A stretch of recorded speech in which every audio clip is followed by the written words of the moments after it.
Hello kids, today we are going for the second part of Introduction to Chemistry and we will start from mole, definition of mole. So 1 mole is collection of 6.02 10 to the power 23 fundamental particles like atom, molecule, ion, electron, E stand for electron, P proton, neutron, etc.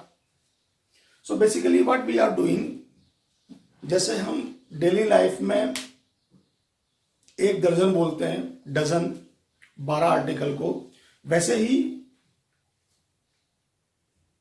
Chemistry में जो हमारा fundamental unit है वो या तो atom है या molecule है या आयंस है या इलेक्ट्रॉन है या प्रोटॉन है या न्यूट्रॉन है, इनका जब एक पर्टिकुलर कलेक्शन और वो कलेक्शन का नंबर कितना हो जाए 6.02 10 to the power 23, बहुत बड़ा नंबर है, बहुत बड़ा नंबर है। जो चीजें आंखों से दिखाई देती हैं उनके लिए ये नंबर अनइमेजिनेबल है आपके लिए, लेकिन हम उन चीजों की बात कर रहे हैं जो आंखों से नजर नहीं आती, वहां ये नंबर इतना बड़ा नहीं होता। और या यूं कहिए हमें इतने बड़े नंबर की ही जरूरत है, उसके बिना हमारा काम नहीं चलेगा। तो उसको अच्छे से याद कर लें अपन कि 1 mole is collection of 6.02 10 to the power 23 fundamental particles like atom, molecule, ion, electron, proton, neutron, etc. आगे है कि ये जो नंबर है 6.02 10 to the power 23, ये नंबर, इसको हमने नाम दे रखा है फेमस साइंटिस्ट अमीडियो एवोगैड्रो के बाद के नाम पर, कि इसको हमने नाम दिया एवोगैड्रोस नंबर। और सिंबल रहेगा इसका कैपिटल एन और कैपिटल ए, लेकिन कैपिटल ए सब स्क्रिप्ट में लिखेंगे। ध्यान रहे आप इस तरह का सिंबल यूज नहीं कर सकते, ये गलत है, क्योंकि ये सोडियम का सिंबल है, ए कैपिटल रखना है आपको, तभी ये एवोगैड्रो नंबर को रिप्रेजेंट करेगा, राइट? तो ये गलत है। अगला पॉइंट है कि इसके बाद वाला जो एक आर्टिकल में लूंगा एटॉमिक मास यूनिट, तब हम बात करेंगे।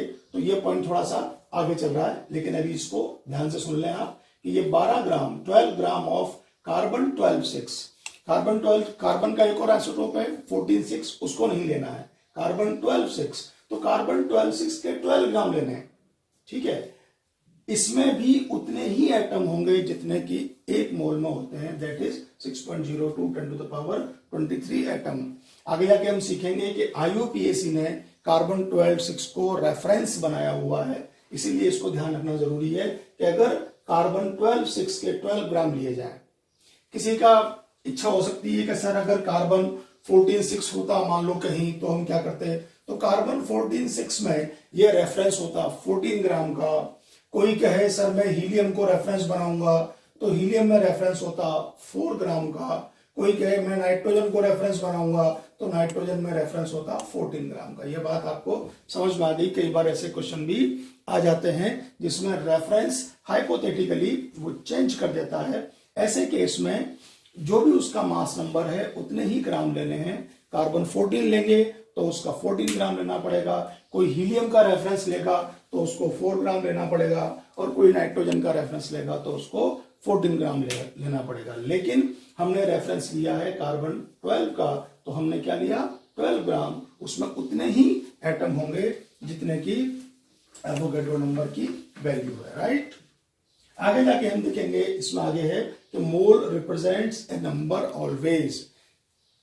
कंफ्यूजन यहीं से शुरू होता है कि हम मोल को वॉल्यूम के साथ रिलेट करना शुरू कर देते हैं, मोल को मास के साथ रिलेट करना शुरू कर देते हैं, जो कि एक नेचुरल चीज है, आगे जाके करना ही पड़ेगा इसको। लेकिन मोल हमेशा एक नंबर को ही रिप्रेजेंट करेगा। मोल रिप्रेजेंट्स ए नंबर ऑलवेज।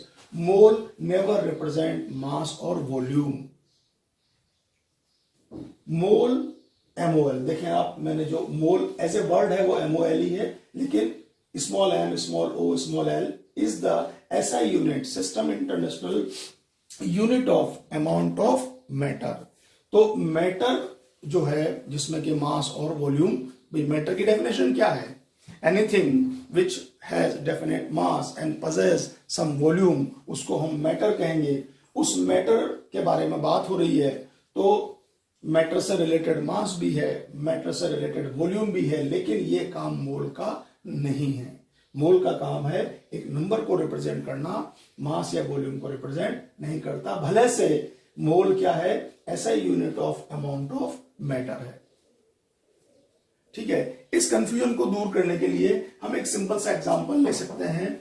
जैसे कि मैंने 3 बच्चे चूज कर लिए, चुन्नू, मुन्नू और टुन्नू, और इनको बोला मैं अभी जो एग्जांपल ले रहा हूं बिल्कुल सिंपल ले रहा हूं, वो डजन वाली जो बात मैंने बात की आपसे उसी पर एग्जांपल ले रहा हूं कि डजन का मतलब 12 आर्टिकल। अब चुन्नू को मैंने बोला कि 12 बनाना लाओ, कलेक्ट करो। ठीक है, मुन्नू को बोला मैंने 12 एप्पल कलेक्ट करो, और टुन्नू को मैंने ऊंट पटांग काम दे दिया कि भाई 12 ग्रेप्स कलेक्ट करो। ठीक है, ग्रेप्स को जनरली हम वेट में लेते हैं, काउंटिंग से नहीं मिलते। एप्पल या बनाना तो काउंटिंग से मिल भी सकते हैं। ठीक है, वो जो हमारी वो है चॉइस है। लेकिन सब लोग क्या बोलेंगे इसको कि भाई मेरे पास 1 डजन बनाना है।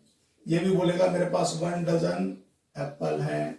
ये भी बोलेगा मेरे पास 1 डजन ग्रेप्स हैं। सबके पास 1 डजन है, ग्रेप्स भी, एप्पल भी और बनाना भी। क्या सबका वॉल्यूम एक जैसा है? नहीं। क्या सबका मास एक जैसा है? नहीं। क्या सबका एक जैसा है? सब 12 है, मतलब सब 1 डजन है। इसी चीज को हम आगे बढ़ा देते हैं कि मान लो मैं 1 मोल बनाना बोलूं, 1 मोल एप्पल बोलूं, 1 मोल ग्रेप्स बोलूं, तो सबके लिए क्या है? मोल मोल मोल, सब 1 मोल है, लेकिन सबका वॉल्यूम अलग है और सबका मास अलग है। तो मोल को मास और वॉल्यूम के साथ जब डील किया जाए तो इस चीज का ध्यान जरूर रखा जाए। मोल का काम नंबर रिप्रेजेंट करना है, उसका काम मास या वॉल्यूम रिप्रेजेंट करना नहीं है। ऑल्दो 1 मोल का एक पर्टिकुलर मास होगा, 1 मोल का एक पर्टिकुलर वॉल्यूम होगा। तो इस चीज को बहुत ध्यान से समझ लेना है आप लोग को। आगे जाके आप एक वर्ड और काम में लेंगे या एक चीज और काम में लेंगे, वो है Avogadro's constant. Avogadro's constant, Avogadro's constant, उसका भी सिंबल वही है जो हमने यूज किया एवोगैड्रो नंबर का, Na, लेकिन इसको लिखते वक्त इस बात का ध्यान रखना है 6.02 10⁻23 जिसकी न्यूमेरिकल वैल्यू है, और साथ में आएगा mole inverse per mole. So Avogadro number और एवोगैड्रो कांस्टेंट में यूनिट का फर्क है। Avogadro number is a pure number, लेकिन Avogadro's constant is not a pure number, it is a number with unit per mole. मतलब 1 मोल में इतनी चीजें होंगी, 6.02 10⁻23। तो ये बात हुई मोल की। Okay, so atomic mass unit according to IUPAC convention, international union of pure and applied chemistry, 1 AMU is 1/12 of mass of 1 carbon 12 atom. Again वही बात कि हमारा जो रेफरेंस है वो कार्बन 12 का है। कार्बन 12 के एक एटम का जो भी मास है उसको 1/12 कर दिया जाए तो वो 1 AMU एटॉमिक मास यूनिट। ध्यान रहे कोई डॉट्स नहीं लगाने, single word AMU। Numerical value देखें तो 1 AMU is basically 1.66 into 10⁻24 grams। या इसको केजी में ले जाएंगे obviously, 1.66 10⁻27 kg। 1 AMU is also known as 1 U. U stand for unified mass, AMU for atomic mass unit and U for unified mass। पुराने जमाने में जो फिजिकल स्केल था, जो फिजिक्स वाले अभी भी यूज करते हैं, तो physical scale is based upon oxygen 16 atom, chemical scale is based on carbon 12 atom. Avogram, ये वर्ड ध्यान रखना है अपने को, and Dalton, symbol is capital D small a, are old units for इस atomic mass unit. The value is same, 1 avogram is also equal to 1.66 10⁻24 gram, as well as 1 Dalton is also equal to 1.66 10 to the power minus 24, but these are the old units, right? Another notation, इन दिनों papers में ये term बहुत ज्यादा use हो रही है ताकि student confuse हो।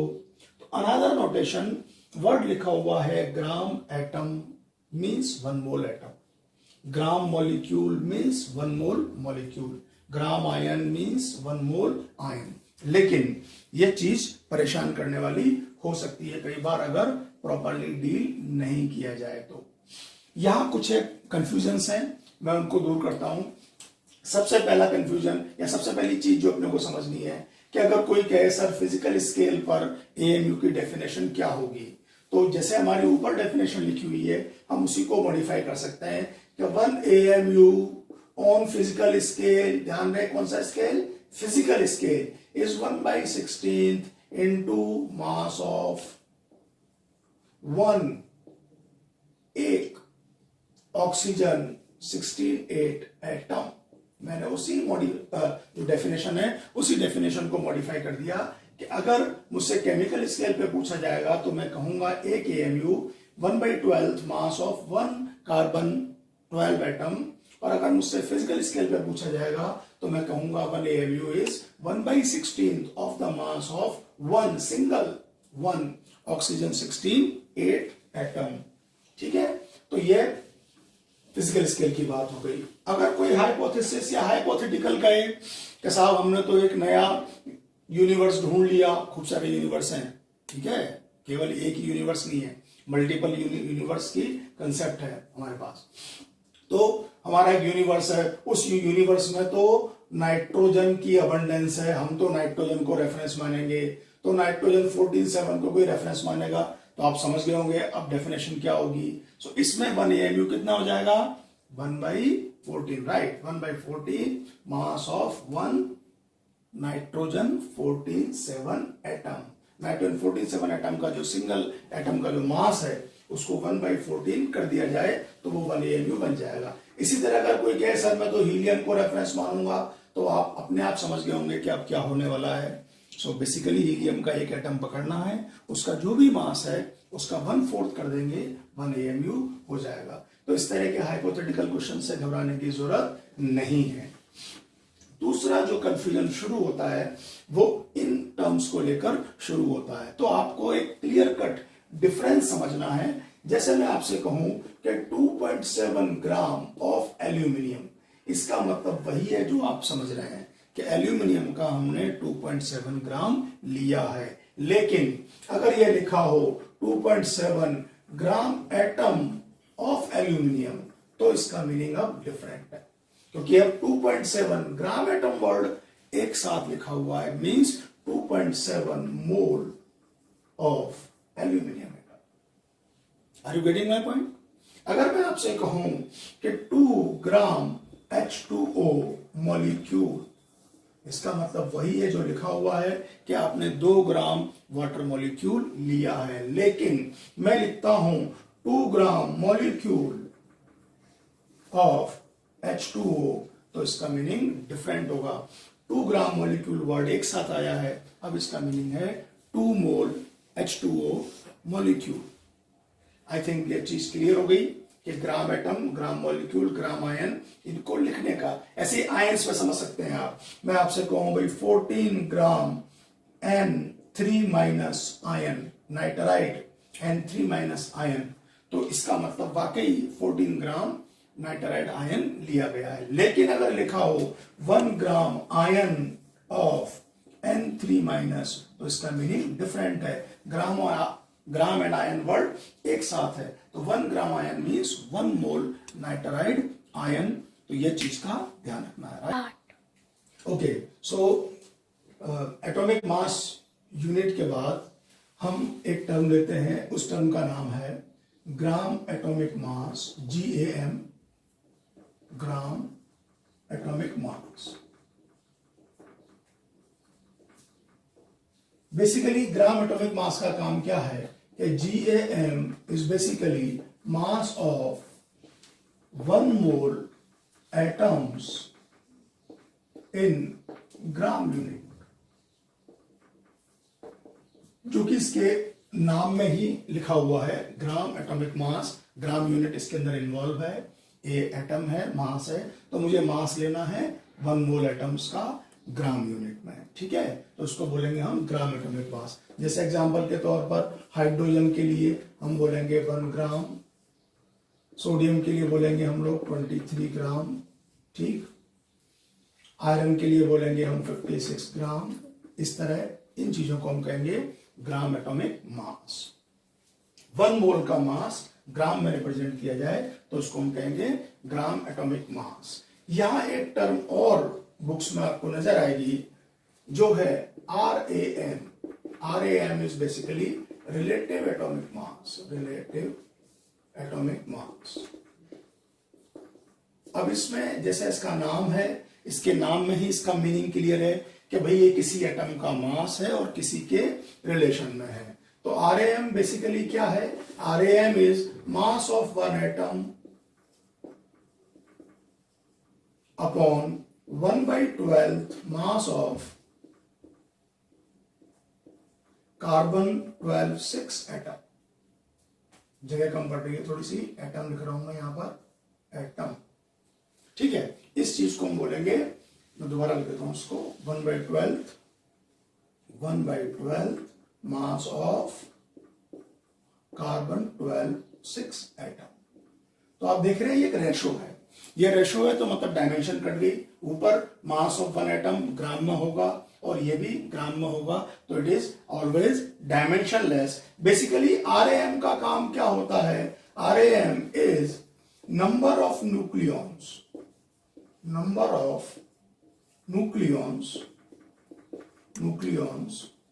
in any atom, provided one nucleon is equal to 1 AMU। यहां हम थोड़ा सा अप्रोक्सीमेशन कर रहे हैं। एक्चुअली न्यूक्लियन का मतलब, जैसे मैंने लास्ट ITC 1 में समझाया था आपको, न्यूक्लियन ऐसे पार्टिकल जो न्यूक्लियस में मिलेंगे, और वो कौन कौन हुए? प्रोटॉन और न्यूट्रॉन, राइट। तो हम प्रोटॉन और न्यूट्रॉन का मास 1 AMU मान के चल रहे हैं, जो कि स्लाइटली इनकरेक्ट है, क्योंकि neutron is slightly heavier than proton, ठीक है। ऑब्वियसली प्रोटॉन इज 1 AMU, लेकिन न्यूट्रॉन थोड़ा सा AMU में ज्यादा रहता है, और वो डेसिमल के 4th प्लेस पे आपको उसका फर्क दिखेगा। इतनी बारीक या इतनी फाइन कैलकुलेशंस हम लोग नहीं करते हैं यहाँ पर, तो हम ये फेयरली अज्यूम कर सकते हैं कि जो न्यूक्लियस में हर एक न्यूक्लियन है वो 1 AMU का है। तो टोटल नंबर ऑफ न्यूक्लियंस का अगर सम कर दिया जाए तो जो है वो मुझे मास नंबर मिलेगा, और वो मास नंबर ही उसका रिलेटिव एटॉमिक मास होगा। इसमें आगे हम सीखेंगे थोड़ी देर बाद अभी कि जब नंबर ऑफ न्यूक्लियन को ही RAM कहना है तो फिर कुछ एटम के मास फ्रैक्शनल क्यों हैं, डेसिमल में क्यों हैं? क्योंकि नंबर ऑफ न्यूक्लियन तो फ्रैक्शनल नहीं हो सकते, वो एक अलग स्टोरी है, उसको फिर हम आगे सीखने वाले हैं, ठीक है। अभी ये RAM क्लियर होना चाहिए आपका कि रिलेटिव एटॉमिक मास जो है वो मास ऑफ एटम को हमने डिवाइड करना है 1/12 मास ऑफ कार्बन 12 एटम से। तो ये हमेशा डायमेंशनलेस क्वांटिटी है, और ये नंबर ऑफ न्यूक्लियंस को रिप्रेजेंट करेगा। कोई और ज्यादा इसका खास उपयोग ये यूज नहीं है, ठीक। लेकिन प्रॉब्लम शुरू कहां से होती है कि जब हम कोई क्वेश्चन देखते हैं तो उस क्वेश्चन में जो लैंग्वेज लिखी रहती है, वो लैंग्वेज कैसे लिखी रहती है? वो लैंग्वेज लिखी रहती है कि भाई जैसे मान लो किसी क्वेश्चन में आयरन काम आ रहा है, तो वो F ही लिखकर लिख देगा 56, बस, आगे कोई यूनिट नहीं देगा। यूनिट नहीं देने के पीछे ये नेग्लिजेंस या इग्नोरेंस नहीं है, बेसिकली ये आपको एक फ्लेक्सिबिलिटी देने का तरीका है कि आप इस 56 जो कि उसका एटॉमिक मास आपको दिया गया है, इसको आप डील कैसे करेंगे ये आपके ऊपर रहेगा। डील करने का तरीका हमें चूज करना है कि हम इस 56 को क्या मान के चलेंगे। तो जैसे कोई कहता है कि सर मैं 56 को तो ग्राम में लूंगा, 56 ग्राम है मेरे लिए ये, तो उसका सोचना भी करेक्ट है। कोई कहे नहीं सर मैं इसको 56 AMU लूंगा, तो उसका सोचना भी करेक्ट है। लेकिन जब दोनों का सोचना करेक्ट है तो इसका मतलब यह नहीं है कि दोनों बातें एक ही है, नहीं, इन दोनों बातों के मीनिंग अलग अलग है। मोस्ट ऑफ द स्टूडेंट जो डाउट पूछने आते हैं वो इसी प्रॉब्लम में उलझे रहते हैं। इसी की अंडरस्टैंडिंग अगर प्रॉपर हो जाती है तो हमें क्वेश्चन करने में कोई दिक्कत नहीं आएगी। Okay, so what is the meaning of 56 ग्राम? जैसे हमने अभी डेफिनेशन में पढ़ा कि अगर हम एटम के मास को ग्राम यूनिट में रिप्रेजेंट करेंगे तो वो हमेशा 1 मोल का मास बताएगा। तो ये 56 ग्राम मुझे क्या बताता है? यह बताता है mass of 1 mole Fe atoms. मुझे Fe एटम्स 1 मोल कलेक्ट करने पड़ेंगे और जब मैं उनको 1 मोल that is 6.02 10 to the power 23 atoms collect कर लेता हूं और कंबाइनली उनका मास मेजर करता हूं तो वो जरूर 56 ग्राम होगा। तो जिस बच्चे ने इसको 56 ग्राम की तरह ट्रीट किया है उसको यह बात भी ध्यान रखनी होगी कि उसने 1 मोल आयरन एटम्स का मास लिया है, तब ये 56 ग्राम होता है, ठीक है। और जिस बच्चे ने इसको 56 AMU यूनिट में कंसीडर किया है उसने बेसिकली क्या लिया है? Mass of 1 single iron atom.